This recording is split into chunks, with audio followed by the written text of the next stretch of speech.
Shalom, giving all praises, honor, and glory unto Yahweh, Bahashem, Yahushai, Bahashem, Rakakodash, double honors unto the elders and apostles of Great Millstone Rural, and Shalom to the 144,000 elect men of the nation of Israel and the rest of the elect that are destined to be saved. I am the Brother Kalab from the GMS UK line of forecasters camp, coming back at you with another lesson to help edify those of which I spoke of. So we've had some news overnight. It says LA protests died down overnight as mayor tells demonstrators don't engage in chaos.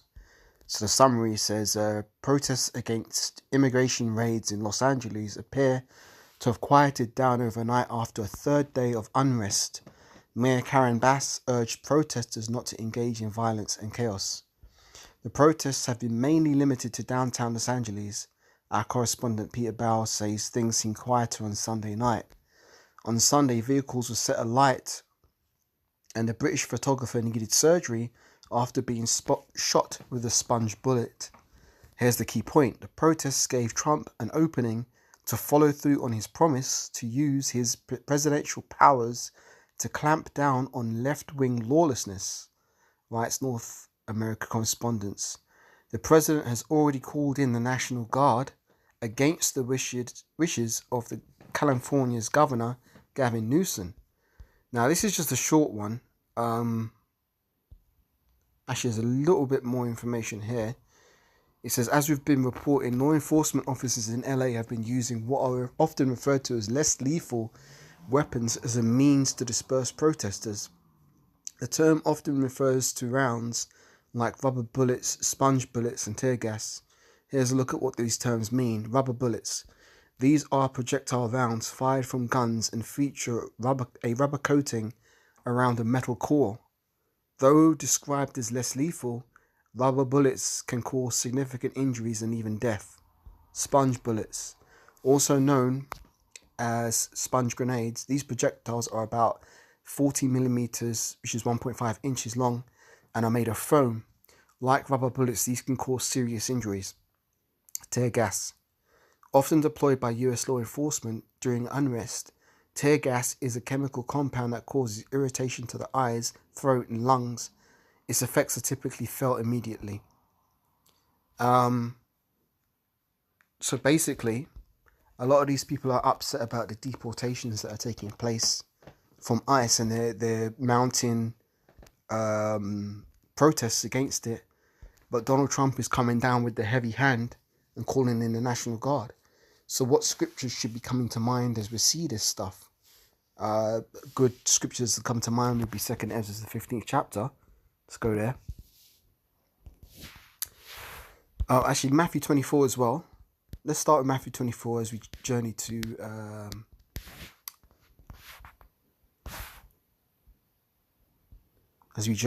on to 2nd Ezra in a moment. This is Matthew 24 and verse 3. It says, and as he sat upon the Mount of Olives, the disciples came unto him privately, saying, tell us, when shall these things be? And what shall be the sign of thy coming and of the end of the world? And Yahushua answered and said unto them, take heed that no man deceive you. For many shall come in my name, saying that I am Hamashiach, and shall deceive many. And ye shall hear of wars and rumours of wars. See that ye be not troubled, for these things must come to pass, but the end is not yet. For nation shall rise against nation, and kingdom against kingdom, and there shall be famines and pestilences and earthquakes in diverse places. All these things are the beginning of sorrows. Then shall they deliver you up to be afflicted, and shall kill you, and ye shall be hated of all nations for my name's sake. And then shall many be offended, and shall betray one another, and shall hate one another. And many false prophets shall rise and shall deceive many. And because iniquity shall abound, the love of many shall wax cold. But he that shall endure to the end, the same shall be saved. And this gospel of the kingdom shall be preached in all the world for a witness unto all nations, and then shall the end come. Here, that's that. Jumping down to verse 21. Then shall there be tribulation such as was not since the beginning of the world to this time, no, nor shall ever be. And except those days should be shortened, there should be no flesh saved, but for the elect's sake, those days shall be shortened.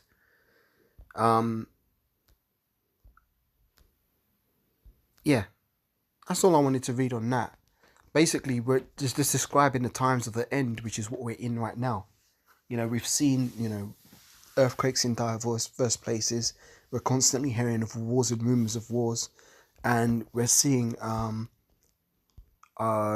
sedition of men, which is spoken of here in 2 Ezra 15.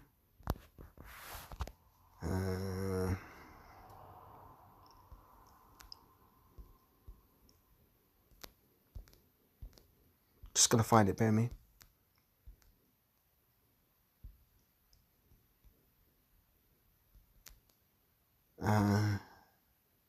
Here we go, this is what I wanted.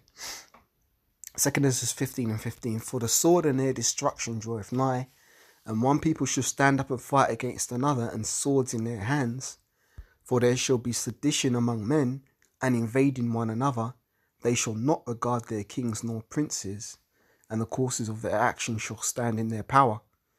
You know, a man shall desire to go into a city and shall not be able, for because of their pride the city shall be troubled, the houses shall be destroyed, and men shall be afraid. A man shall have no pity upon his neighbour, but shall destroy their houses with the sword and spoil their goods, because of the lack of bread and for great tribulation. So we are in these last days. We're seeing these things play out. And Donald Trump is basically flexing his might and coming down with the full weight of his military might against these uprisings. What do you think he's going to do when shit really hits the fan? When shit really hits the fan, we're going to see Revelation 12 and 12 coming into play, which is this. Revelation 12 and verse 12 says, Therefore rejoice, ye heavens, and ye that dwell in them. Woe to the inhabitants of the earth and of the sea, for the devil is come down unto you, having great wrath, because he knoweth that he hath but a short time. So, Esau knows that his kingdom is about to lose it. That's why Esau is about to lose it. He's going to come down with great wrath. And Donald Trump's showing that he's not a guy to be fucked with when it comes to this stuff, because, as I said, they've just called in the National Guard into LA. Now, they've said things have died down, but guess what? It's only going to heat up again, man, because the contention is only going to continue to rise, and therefore we're going to see these prophecies, as I spoke of Matthew 24, 2 Ezra 15, we're going to see all these prophecies coming to pass and playing out right in front of our eyes, man. And as the apostles say, this could be the last president, man, before Yahushua comes back, because we really are in the closing few minutes of Esau's empire, man. We're seeing it go down. We're literally seeing it go down, man. So yeah, that's just a quick little news update. I caught wind of this, so I thought I'd do a video on it. So with that, I want to give all praises, honor, and glory once again unto Yahweh, Bahashem Yahushai, Bahashem Rakakadash, double honors unto the elders and apostles of Great Millstone that rule well, and Shalom, as always, unto the 144,000 elect men of the nation of Israel and the rest of the elect that are destined to be saved. And Lord willing, I'll catch you on the next lesson. Shalom for now.